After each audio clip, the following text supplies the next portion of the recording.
बिस्मिल्लाहिर्रहमानिर्रहीम। अस्सलाम वालेकुम वरहमतुल्लाहि वबरकातुहू। सब्ज़ियों के फ़ायदे, इलाज और ख़ासियत के सिलसिले में आज जिस सब्ज़ी की खसूसियत लेकर हाज़िर खिदमत हूँ वो है बैंगन। बैंगन की सब्ज़ी दिल को मजबूत करती है। बैंगन की सब्ज़ी हाजमा मजबूत करती है और जिगर को ताकत देती है। बवासीर के मरीज़ों के लिए बैंगन एक लाजवाब तरकारी है। अगर बैंगन का सिरा काट कर घिसाया जाए और फिर उसको बवासीर के मस्सों पर लेप कर दिया जाए तो बवासीर के मस्से ख़त्म हो जाते हैं। बलगमी मिजाज लोगों के लिए बैंगन एक तोहफे से कम नहीं है।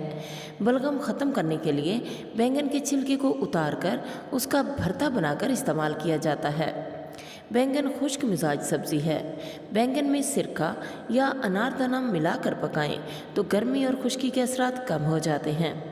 प्यारे साथियों, उम्मीद है ये वीडियो आपको पसंद आई होगी। पसंद आई है तो लाइक ज़रूर कर दीजिएगा और कमेंट्स में अपनी राय का इजहार ज़रूर करते रहा कीजिएगा, मुझे बहुत अच्छा लगता है। अपनी दुआओं में मुझे ज़रूर याद रखिए क्योंकि मेरी दुआओं में आप हर वक्त शामिल हैं। अल्लाह ताला आपका हामी नासर हो। अल्लाह हाफिज़।